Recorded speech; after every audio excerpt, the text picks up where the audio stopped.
When it comes to minimalism and simple living, there are many things that I stopped buying or stopped consuming.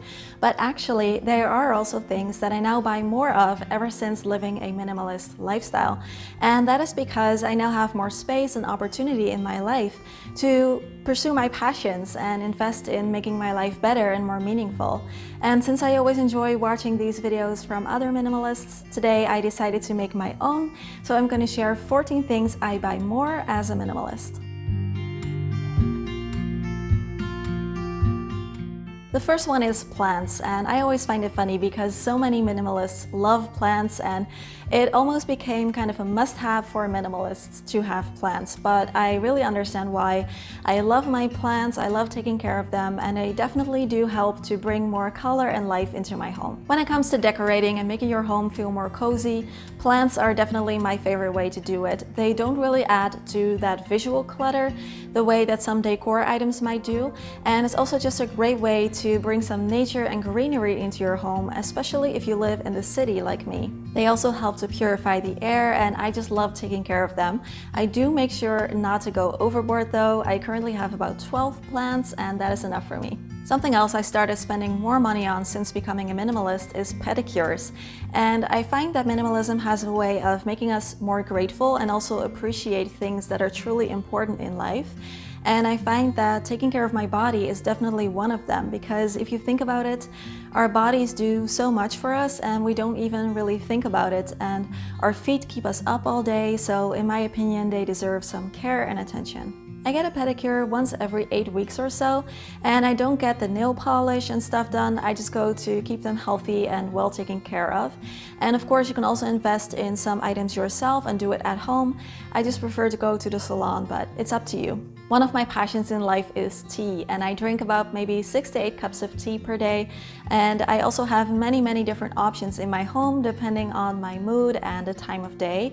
And if needed, I like to invest a little bit more in tea so that I can make sure it's high quality and also sustainably made, preferably. Currently, I'm in the process of using up any tea bags that I still have left in the house and switching over completely to loose leaf tea. And I use my French press for making tea. It's super handy, and I don't need anything to place the tea in. I can just let it steep in the water and pour myself some lovely fragrant tea when it's done.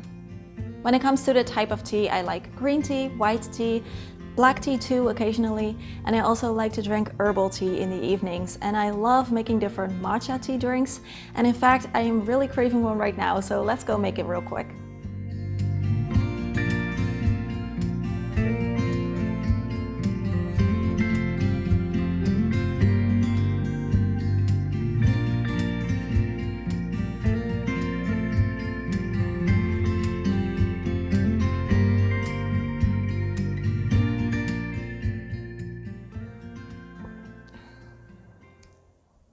If you're enjoying the video so far, please give it a thumbs up, that really helps. And of course, subscribe to the channel if you're not already, so you won't miss my new videos. And if you want more videos from me while also supporting the channel, then feel free to hop on over and join us on Patreon. I share exclusive videos there like this one. And it is just a really fun community. I also like to open up a little bit more on there, share some more personal things. So if you want to join, go to patreon.com/simplehappyzen. Something else I've begun to recently invest a bit more money in is coffee, and I absolutely love being able to make all kinds of different coffee drinks for myself and others.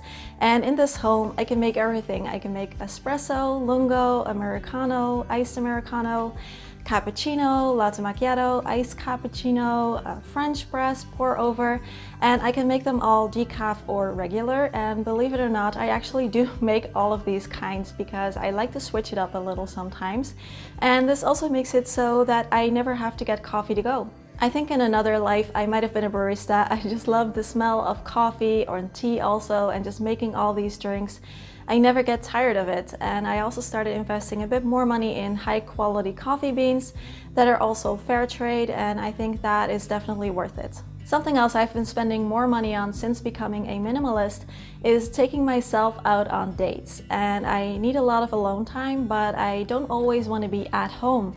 So sometimes I love to go somewhere by myself, enjoy the outdoors possibly, and just sit somewhere, bring my book, and enjoy some downtime by myself. And that is definitely one of my favorite ways to spend my free time, of course, in addition to spending it with others. Sometimes I will go to a local coffee shop, or I like to go to the park or a museum, and I like to go on little adventures and go somewhere I've never been. I also like to buy things from small local shops whenever possible since becoming a minimalist.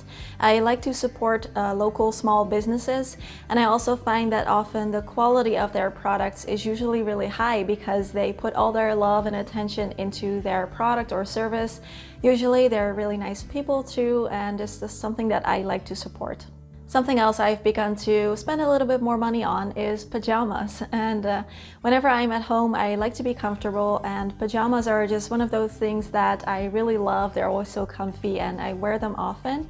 But I'm also highly allergic to certain things, which means that unfortunately I have to wash them often. So in order to not waste water having to wash them separately, I need a few different pairs that I can throw in the wash together, and that are also high quality enough to survive all those washings. If you haven't noticed by now, I really love food. I love eating food, making food. I love watching food videos, eating out with people. I love everything about it. And something else that I've begun to invest more money in since becoming a minimalist is higher quality food.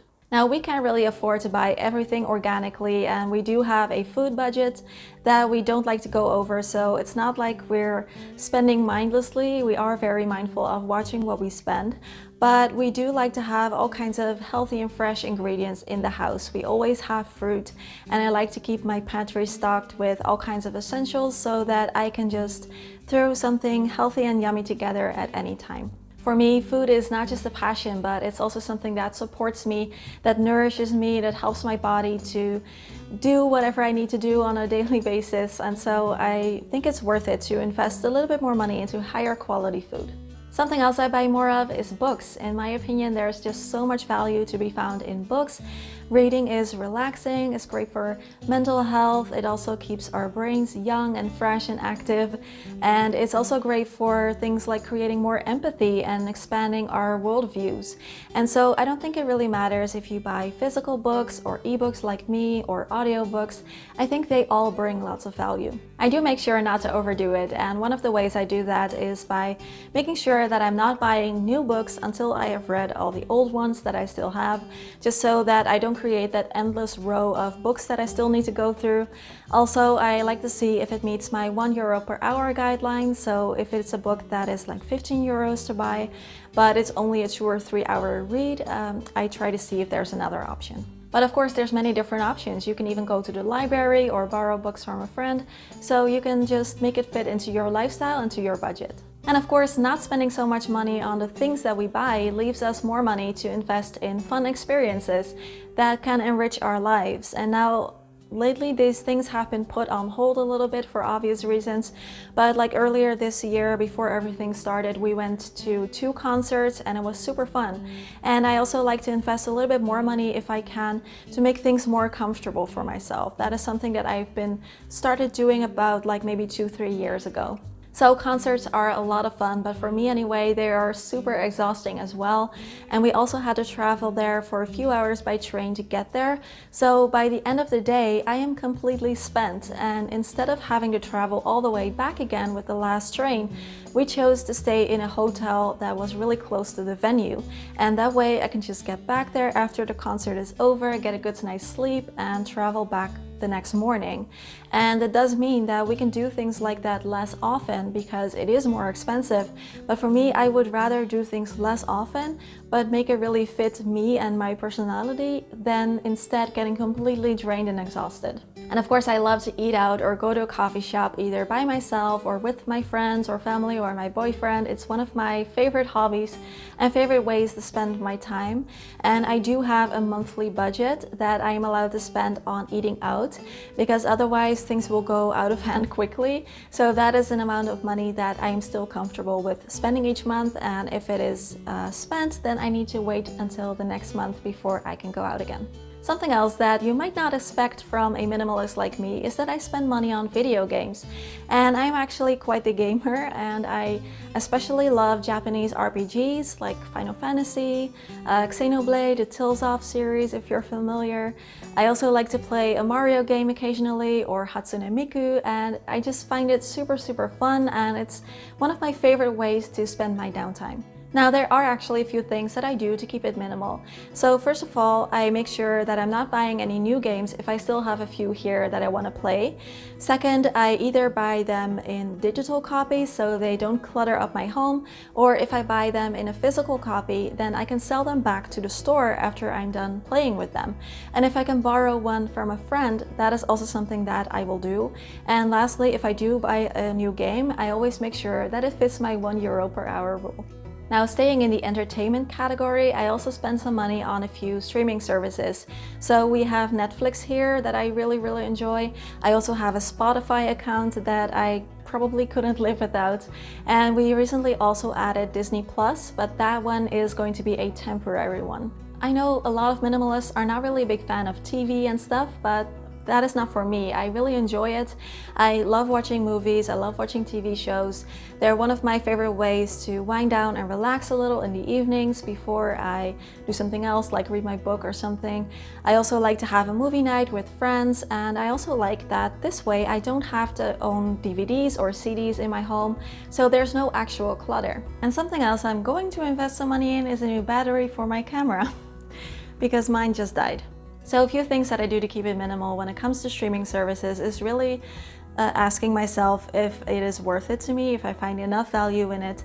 And of course, my €1 per hour rule applies here as well. And something else I like to do is keep my watch list on Netflix minimal, so that there are no things on there that I'm never going to watch. And of course, music is important to me, and this way I have access to all the music in the world that I love, and I don't have to own CDs, so that is definitely worth it for me. And actually, while I'm filming, I just thought of another one, and that is that I take Japanese classes, and I don't mind investing some money in that because learning a new language is super fun. It's great for improving cognitive functions and memories, but I'm just also having a lot of fun with it. And I like to be able to watch movies or the games that I'm playing and understand them without having the subtitles on or just using Japanese subtitles. And I like to be able to converse with Japanese people while I'm there in Japanese, so that is definitely worth the investment for me. And lastly, minimalism has taught me that something is always worth the investment, if at all possible, of course, if it is something that is going to greatly improve your daily life. So for example, recently we replaced our 15-year-old bed with a new one, and the old one was first of all very small because it was in between 1 and 2 people, but more than that, it was just really old and it was awful for our back. There were so many holes and bumps in it, so we decided to upgrade and get a higher quality bed that was also a little bit bigger, and we invested in high quality blankets and comforters and pillows and stuff that all went well with my allergies. And we have been sleeping so much better, and that is really something that trickles down into your everyday life in all kinds of different ways. So if something like that is possible, I find it definitely to be worth the investment. And now let me ask you, is there anything that you have been buying more since you were a minimalist? Please let me know in the comments. Please give this video a thumbs up and subscribe to the channel if you're not already. I really appreciate it. And if you want more minimalism, right here I have 50 things I no longer buy. Right here I have 25 things I only own 1 of. As always, questions, comments, conversations down below. Have a wonderful day, my friends, and I'll see you soon. Bye bye.